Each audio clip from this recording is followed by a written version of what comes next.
Hey everybody, I'm Stacy. I'm the owner and artist of New Creations by Stacy, and I'm a Dixie Belle Elite retailer here in Ardmore, Alabama at the Rustic Willow. And you guys, we're just gonna give it a sec, make sure that I'm live here, give it a minute for somebody to pop on. But a happy Monday, you guys. I'm super excited. I'm gonna try to keep it together tonight. I've got a new grandbaby coming this week, and my granddaughter just got here right before the live, so I'm so excited to go and see her. So, looks like I am live. Hey, Wanda. Hey, Tammy. I'll go ahead and start. Now that I know it's working and I'm live. In the description, you guys, hopefully I won't have any internet connection issues that look like it just paused. Hey, Donna. So you guys, in the description, I do have kind of what we're going to be doing tonight. We're going to be working with the No Pain Gel Stain, one of the new colors. I'm super excited. We're going to be mixing up some paint if we have time, and we're going to be doing a raised stencil as well. Hey, Dixie Belle. So Dixie Belle's on with us too to help answer any questions. I'll try to answer stuff as we go along, but if I miss any comments, I'll go back after the live. First, I've got to give my granddaughter a hug and a kiss, though, before I do that, since she just got here. But, so I'll go back and answer any questions. I also have the affiliate link. If you need to find your local retailer, you just click that link, click in the top left-hand corner, put in your zip, and you'll be able to find someone close to you if you want to get any of the products. You can also order them online through the affiliate link as well. Oh, I know. I love the new silk colors, and, well, I'm thinking silk colors, but, and I'm so excited to use this golden ash. We finally got some lighter colors, you guys. I'm so happy, and I'm just now opening the can for the first time, so you guys are here with me. Hey, Philippa. All right, and also just the last thing in the description, we do have the link for the Chalk Mineral Paint Enthusiast group. Amazing artists in there, you guys. So many inspiration pieces, just different ideas. It's fantastic. So definitely join there. But like I said, tonight we're going to be doing the golden ash first. I'm going to end up raising you up because we're going to be doing the top of this piece. And just to talk a little bit about what I've already done. So this is a custom piece. And I'm actually going in a little bit of a design that is not really conducive to this piece. It's more of a design that you would see on one of my French provincial pieces. So this is going to be challenging just to turn it into something a little more ornate and decorative. But I've got a lot of wood bend and stuff like that I'm going to be putting on the front. But I want to go ahead and get it stained, because this does take 3 to 5 days to dry before you can protect over it. So also there was a previous paint job on here, and it was like really thick and built up. Like all of the edges, they were overlapped. And I intended just to do like a little bit of a sand to smooth it out, smooth those brush strokes and everything out. But the paint started to flake. So if that initial paint surface is not stable, and I would have painted over that flaking paint, eventually more of that paint would have flaked off, and it would affect my design and my paint on here. So I ended up having to take all of the paint off. So I sanded it all down, and then I put 2 coats of Boss on here because this wood was super thirsty. And anytime you're painting on raw wood, it's going to drink in that paint. So I wanted to create a barrier so that I'm doing a blend on here as well. So I wanted to create a barrier for that blend to go on smoothly, not use a whole ton of paint. So I did put 2 coats of clear Boss on here. Also, I'm going a little lighter greens. I could have had some bleeding where the knots are, but it's unusual. So let me go ahead and bring you guys up because we're going to start on the top. And, oh, you guys, I almost forgot. I told you I'm having a new grandbaby this week. My mind is gone today. So this is the chair from last week, by the way, with the Alice in Wonderland transfer that we worked on and the Harlequin stencil. I just wanted to show you guys how that turned out. And I will be posting pictures this week of that. I've already got them staged. So let me pop you guys up. Actually, before I do that, let's go ahead and open this golden ash. So that's what it looks like. And I've got a color card to kind of show you. The thing with the color cards are, depending on the wood that you're staining, the colors can actually come out a little bit differently. So this is the golden ash. So I'm super excited. This is going to be looking great with green. The ash should take out a little bit or cover up a little bit. Oh, thanks, Donna. Cover up a little bit of the kind of orangish yellowy tint here. Oh, I love jewelry armoires. Those are gorgeous. So this is the No Pain Gel Stain, just opened up. Have you guys used this? I love the oil-based stains. So you just want to stir it up. This actually looks like it was pretty well mixed together. Sometimes you have like a little bit of oil on top, so it's really more important to stir it, but this actually looks like it was pretty mixed up pretty well, but I just want to make sure all of that is together. So once you've got it stirred up, so I do try to keep it off the top of my edges. I'll clean that off because with the No Pain Gel Stain, you want to make sure that when you put the lid back on, you have a really nice, tight seal. Otherwise, you can get like a leathery, top coat that dries over, and you have to pick that out, and that wastes some of the stain. So it's best if you can keep your top rim cleaned off so you can really get that lid and make it airtight. So it doesn't take a lot of the No Pain Gel Stain. I'm just spooning out a couple spoonfuls here. And it's not even going to take me all of this, but I'll put what I don't use back in the jar. And I'm going to go ahead and raise you guys up so you can really get a good view of the top of this piece.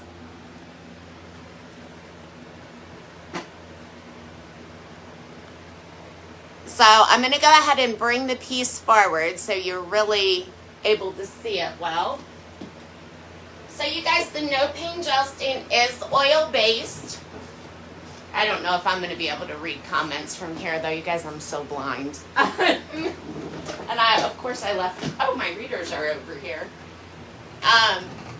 So we're going to move it up. Should have a really good view here. But the No Pain Gel Stain, it is oil-based. It does have a bit of an odor to it. So you do want to use it in a pretty well-ventilated area. And if you guys hear, I've got the fan going back here to pull that air through. So, sorry, I got to get up on my ladder here. Move this forward just a little bit. All right. So what you want to do, I'm going to be using an applicator pad to apply it. This side's a little messed up because I've used it as a protectant, probably forgot to wash it out. So we're just going to be using this side. And I also forgot to grab my gloves because you do want to use gloves with this. It's not a soap and water cleanup. If you get it, I mean, I personally clean it up with mineral spirits, but oil pulls back oil, so if you need to clean it up in a different way, I've heard that you can use like vegetable oil or something like that if you don't have mineral spirits. I've not done it. I always keep mineral spirits on hand. But you do want to use gloves. The scrubby soap will pretty well take it off your hands though if it's not dry. So I'm going to use the applicator pad. The other way I apply it a lot is with a chip brush, and then I wipe it back with just kind of a lint-free cotton rag. But we're going to put some on here, and I want to be careful because a lot of times when you're in front, you'll make an arc with your hand. So I want to be careful to make sure that I'm just going straight across. Yeah, this wood is so dry. You guys, Also, before we jumped on this live, I actually conditioned this wood so it would take the stain better. Because like I said, it is just so dry. See, I'm already making my arc there. And you can see that when it dries if you don't go back and smooth it out. Ooh, I'm loving this color though. It's looking fantastic. So I just want to make sure that I'm going straight. I'm going to thicken it up a little bit. So you can do 1 or 2 coats of this as well. I usually like to keep it pretty thin. I'm going to get those sides once I get down. I usually try to keep it pretty thin. But, I don't know. If you do a second coat, you can wait about 24 hours and put that second coat on. And it'll deepen and darken it up a little bit. But I'm actually really just liking it with this one coat. Just making sure that I'm going with the grain of the wood and smoothing it out evenly. And by the way, with the gel stains, you don't have to sand or strip. I did in this case. You also do not have to use a wood conditioner. But I wanted to make sure that this would take the stain evenly. I'm loving this wood grain right here. That is gorgeous how that's showing up through there. Actually, I don't think I want to go any darker. We're just going to come around. So it's a really quick process. I'm just going to come around. I want to get these sides because you want to do this while the gel stain is still wet. Because you want to make sure that you don't have any overlaps or anything. And I'll show you on the front here. Actually, I want to get back up here because I think when I did that side, I pushed some back onto the top a little bit. So I'm just going to kind of smooth that out so it doesn't get like a really dark spot there. And then it stays nice and even.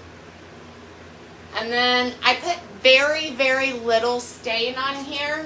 I'm pretty much just working mostly with what was already on the applicator pad.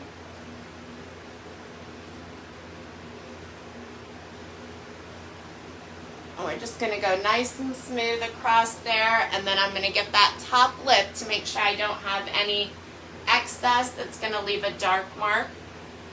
And you know something that's really nice too, let's say you do have spots on your wood or something like that, you can actually go back and dry brush with this stain. And you can dry brush with this stain and you can kind of give it a really nice weathered look. Alright, so I think I'm tall enough to just see up there. So that's it. That's it for the stain. How do you guys like the color? I'm loving it. It looks a little bit more orangey on camera than it does in real life.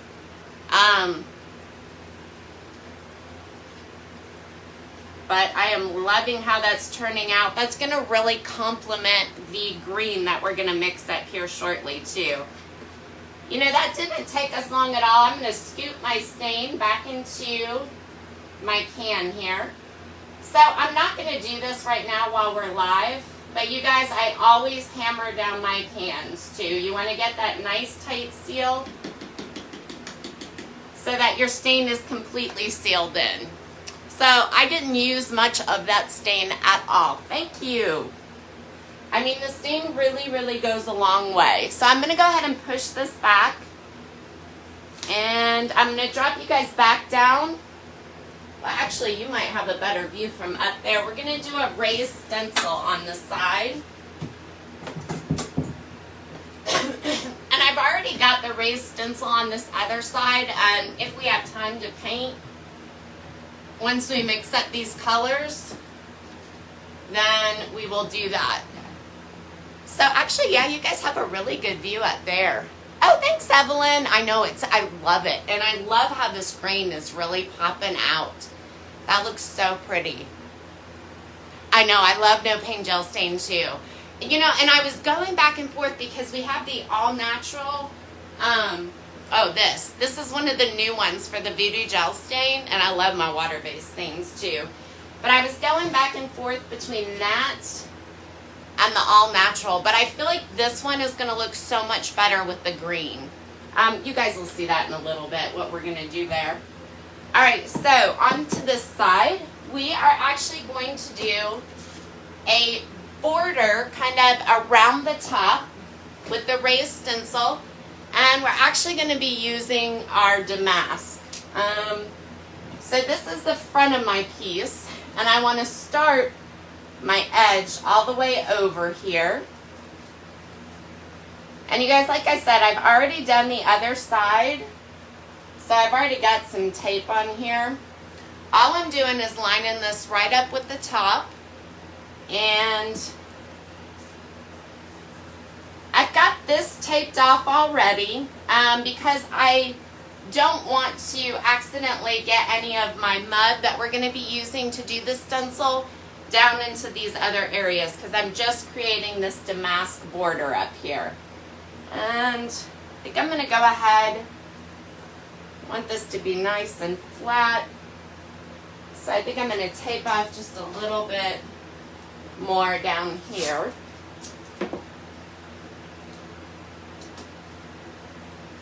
And we are going to be doing the raised stencil. Here we go. We're going to be using the Dixie Mud in black. And the reason I picked black is because black dries gray.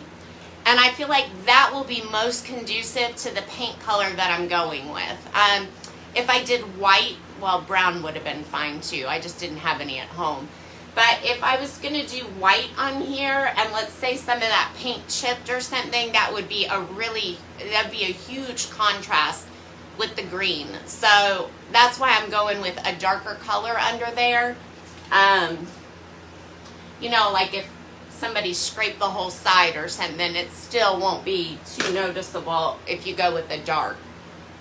That's never happened, but I always think about it just in case.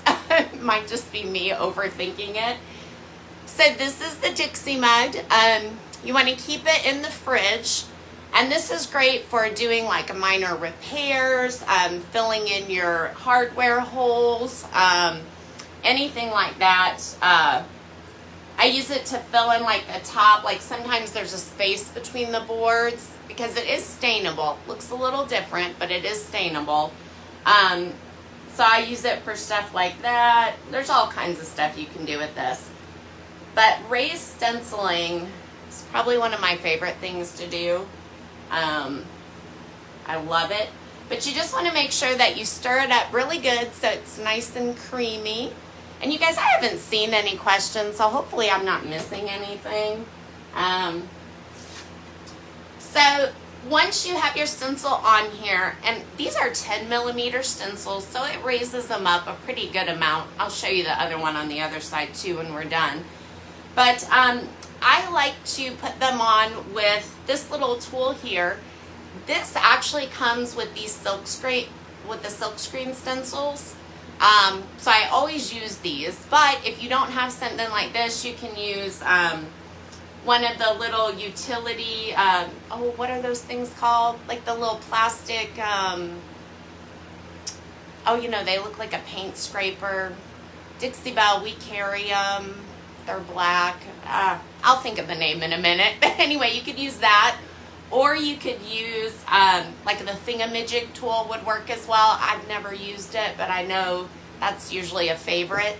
But I love these. They're perfect. I have different sides, so I can go different ways with it.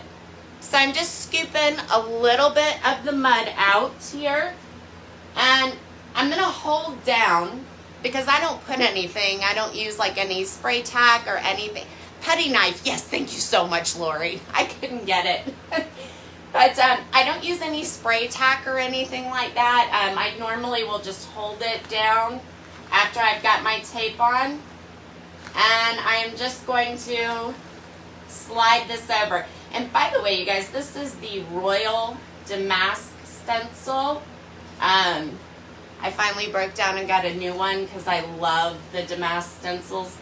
This one, and I would say the Victorian Damask, are probably my most used stencils. Oh, and I love the new Enchanted Garden, though. Have you guys seen that? I'm sure that's going to be one of my new ones, too. Hey, Gracie from Washington. So all I'm doing is smoothing this out. That's what I'm doing, going over this. I just want a nice, smooth stencil. So you can see I still have a little bit of mud on here, but I'm going to go ahead and scoop out some more. So it's not too much that it takes. We're just going to hold this section down, and same thing. And I usually use the long side when I'm scraping, just because that will minimize the ridges, I feel like, that you can get a little bit. But I'm going to show you kind of what else we do to minimize those as well here in a minute. So I'm just going to get a little bit more mud here. Not much. And we'll hold this section down. Hopefully you guys can see pretty well. I'm just going to scrape that all the way down. You just want to make sure you get it into all the areas. I have accidentally pulled it back before when I didn't have the best coverage. And when it's wet, you don't want to try to put it back on and realign it, because if you do, you will usually end up smudging it. I've learned that the hard way. So I think we're all set. Now, I'm going to pull this off, but one thing I want to tell you guys, do not wash this stuff down the drain. You will have a problem over time. So it's definitely not recommended to go down the drain. I'm just scooping the last little bit into here. So I usually just take mine outside and hose it off. In the winter time, though, I just throw it like in a flat tray of water and clean it off that way. And it does take a little bit to dry. A lot of times I will put a fan on it, and with the fan on it, it'll dry a little bit faster. Otherwise, it usually takes like an hour or two for a raised stencil before I feel really comfortable that it's set. So you just want to kind of pull it out and away. You don't want to let it go right back up against it. And that's it. That's the raised stencil. So actually everything, I've got a little extra spot down here. I'm just going to rub it in. It's not raised or anything like that. Let me set this off to the side here. So you can see I do have a couple ridges, but we're going to go over how to fix that in just a second. So let's say I actually don't see any spots. Sometimes if you use an older stencil, that maybe like a section is pulled off of, it's small, a section is pulled off of, you can get some smudging. It won't necessarily be as crisp and clear. So I don't really have that, so I can't really show you how to fix it. But if you did have it, you can take a small art brush. Let me grab one really quick. I thought I had one right there. You can take like a small art brush, spray it with water so it's nice and wet. Stencil to the light sand and sealed it. Yes, exactly. I know. I love it. I love it. So you just take this and you can go around the edge, just paint around the edge with it, and you can pull some of that raised stencil back so you can fix it. If you do get some smudges, but I didn't actually end up with any on here. So I'm actually going to go ahead and spin this around, because once this dries, I've got a dried section over here. So once it dries, you see it turns that lighter gray color. And there's a few ridges in here. So I really didn't think we were going to get to painting tonight, but, and I'll tell you why in just a second. But what you want to do for this is you can take like a rad pad. Oh, hey, Valerie. Oh, from Canada. So you can take a rad pad, and this is a super fine one. They come in 4 different grits. This one I want to say is like 800 grit sandpaper. It's the finest one, but you could use, I'd say anywhere 320 and up. But you just take this, and to get rid of some of those ridges, and the reason you don't want to sand too much is you don't want to sand off your raised stencil. So you are super lightly going across here and just taking some of those ridges off. So it just smooths it out nicely, looks nice and smooth. So now before you actually want to paint over that though, first thing you want to do before you put anything over it is just take a little tap cloth here and get all that dust off. So you can kind of see had a lot more dust than you would think just from that little bitty sanding. But it's all pretty well nice and smooth now. So just put this back in the bag so it'll stay good. Keep its stickiness. All right, so we're gonna go ahead and I'm gonna spin you around because we're actually gonna play with some paint mixing, and if we have time, we'll come back and paint this side. But one other thing I wanna mention, I'm gonna be doing a blend. So I'm gonna be adding a lot of water to this piece. Before I paint this section that I have put the raised stencil on, I want to protect it. I want to create a barrier between my paint and that spray water because it won't remove, well, I guess if you worked it a lot, it could potentially, but if you go right over this, it's not going to remove it, but you're going to get it's going to get kind of grainy, and it'll, it's tiny, but it bothers me. You'll have like little grainy sections kind of all around here. So to fix that, to alleviate that, I use a clear coat in between. And it doesn't matter which clear coat you use, you just want to create that barrier. And I will only put that clear coat on this top section. And actually, you guys, let's go ahead and do that now because I know we're not going to have time to paint. So let's go ahead and just do the clear coat, and then we'll mix up our colors as well. And we're just going to use flat here. I've got a little bit extra left. And this is going to be covered by paint. I prefer to let this dry at least overnight. I don't want to put a lot in here. It's not going to take much. And I'm going to go ahead and apply it with an oval medium. This is a brush that I specifically use for protecting, so it's got no paint in it. Of course, we're going to be painting over this, so it wouldn't really matter. So we're just going to go ahead and quickly put that on. Want to make sure I stay away from that oil-based stain because that is still wet. And like I said, for that oil-based stain, I mean, it really depends on your area, but 3 to 5 days before you put a water-based protectant over this. So I just want to create that nice little barrier. I wanted to use a synthetic brush so that I did not have any brush strokes when I put my paint on. Hey, Giselle.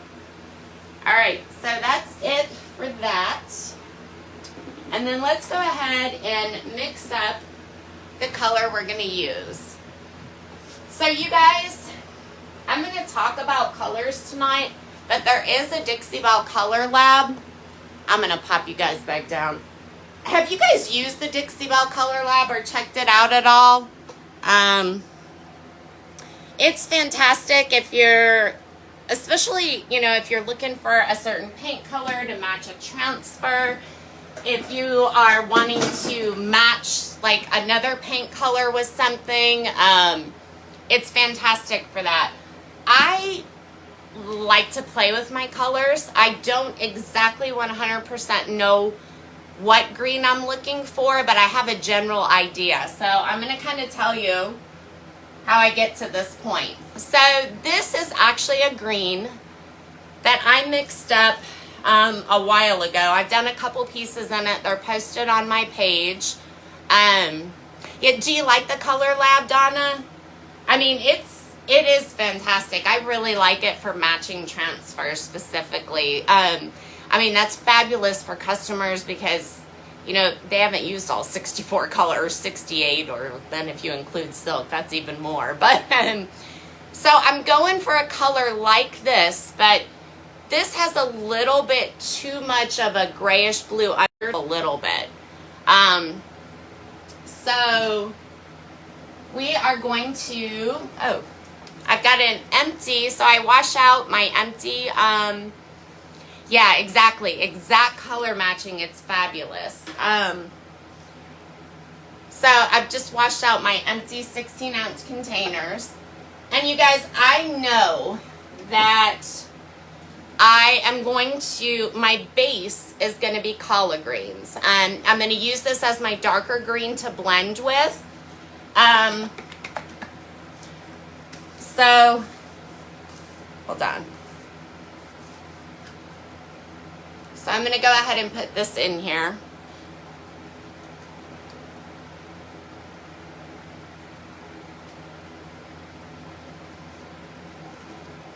So let's go ahead. I think I want to put, probably should have strained this a little bit. I've got another one out. And you guys, this piece right here, my paint goes a long way. I'm a very thin painter. I use my Mister bottle. That's something that's really going to make your paint go a long way. So that's definitely a plus. So I might mix up maybe half to this whole thing. I like to dump my colors all together. I like to see where I'm going when I'm mixing color. So you can see that nice dark green. So everybody knows that, I'm sure, that yellow and blue make green. I want to bring out some of the blue in this base and at the same time lighten it up a little bit. So I'm actually going to mix some of the golf in here.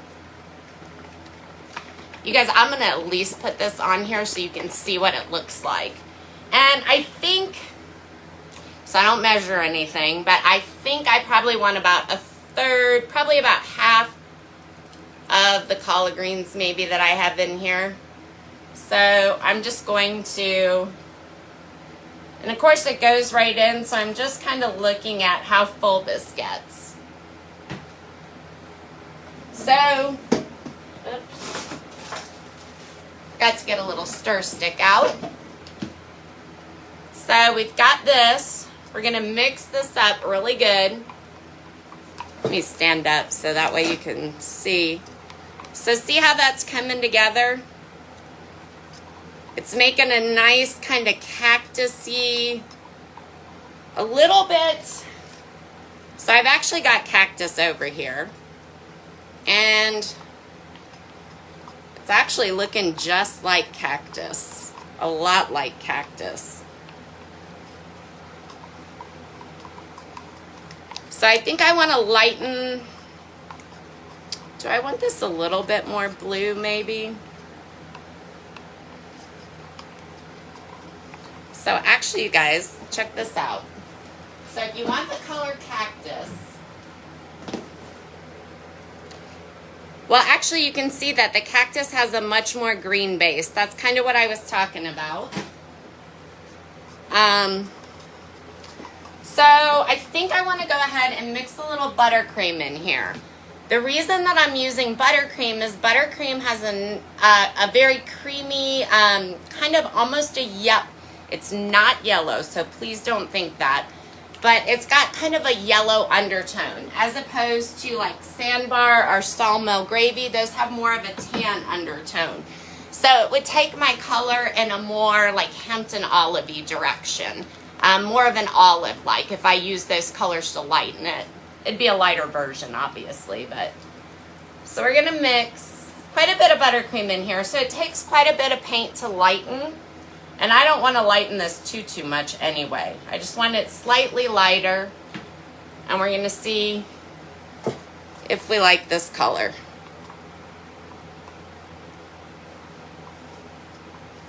Ooh, yeah. I'm really liking how that's coming out. And I think that'll blend nicely. We're gonna test it out on the side here. Make sure I've got enough time. So see how nice that's a pretty color. That's gorgeous. I'm loving it. What do you guys think? The FIFO squeeze bottles, so I get them from Webstaurant. I'm not affiliated with them or anything, but you can Google Webstaurant, and I bought mine a long time ago. They're pretty cheap though. I mean, you're buying them in bulk. You do have to have a tax ID though. So if you're a retailer, definitely. Otherwise, just Google FIFO bottles, but this top is the best top, I think. Total opinion. There's some other ones I've tried out and I haven't liked them as much. It's a wide top or whatever. All right, so you guys, actually, I kind of think that I want to start here because I'm going to end up creating a lighter version of this. Yeah, they are on Amazon, I'm sure. I'm going to end up creating a lighter version of this. So this was the one color that I originally did. Like I said, I had painted a few things in that color. I know this had dried sage in it, which has that tan base that I was talking about. So that's why that probably looks a little bit darker. So let me grab another brush here. And I'm just going to go with the small one. So you guys, normally you'd want to just use like a board or something. I wouldn't necessarily always recommend testing it out on here. But that's what I like to do, is just put it on my furniture so I can see how it looks. You paint right over it. It's not going to make a big difference. As long as it's in the same family of colors. I mean,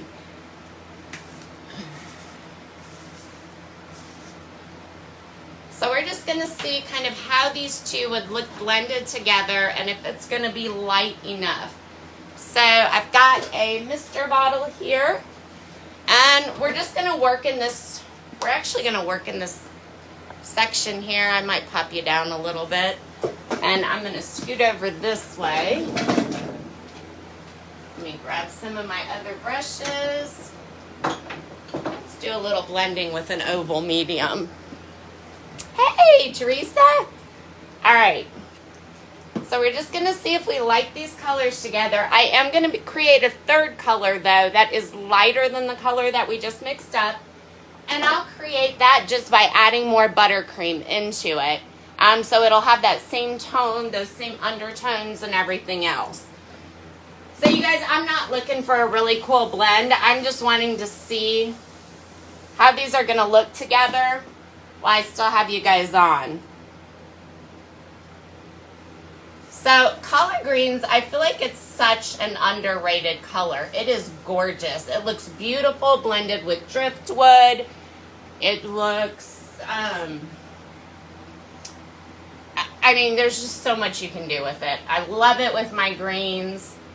Ooh, I kind of really love that.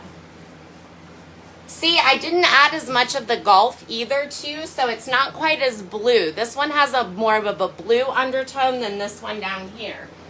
So it's only the first coat, so you can't get a really good idea. But see, when I blend it together,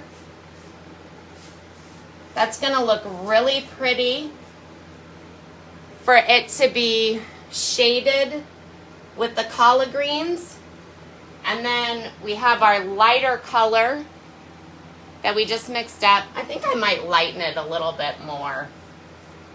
Just slightly.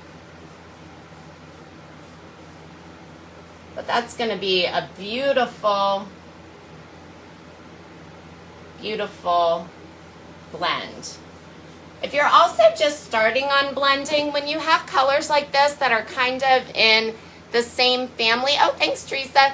When they're kind of in the same family, they are going to be easier to blend. So if you're just starting, that's going to be one easy way to do it. Now, let's say maybe that I did not want to. Here. I think I had some Boss in this yesterday. Oh, thanks. I'm going to put just a touch of buttercream in here because you know what I want to see now? I want to, and again, I practice on my pieces, obviously. I want to see, you guys, and right now, this thing would be eating my paint if I didn't prime it. I mean, just eating it. So, I'm not going to grab another brush, so let's see. I'm just going to use that one I used with the light green. Let's see how these kind of come together. I think it's going to end up bringing more of that. Let's grab another oval medium. I think it's going to end up, wow, that one's stiff.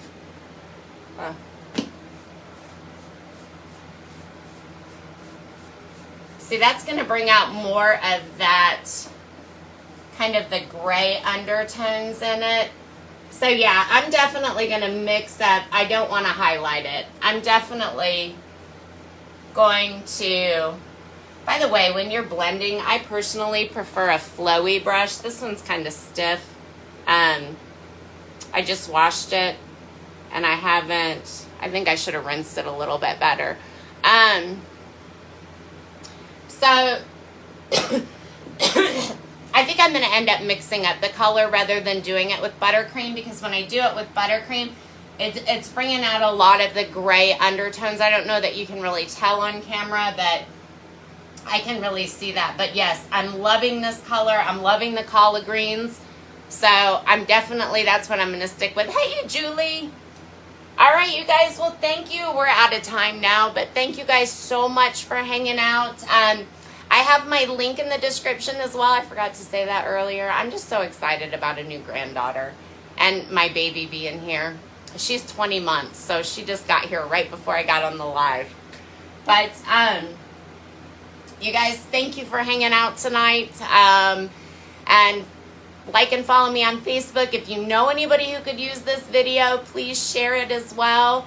Thank you, Dixie Belle, for being here tonight. And thank you, all of you guys. You guys have a wonderful night. Oh, by the way, I usually am live on my page on Friday, and on Chalk 101, I'm here at 6 every Monday. But I am this Friday coming up, and then Monday I won't be live. But I will be back after that. Oh, thanks, Donna. Thank you. I know I'm loving that color we just mixed up. I'm going to work with it a little bit more and make a lighter one too. But thanks, guys. Take care. Have a great night.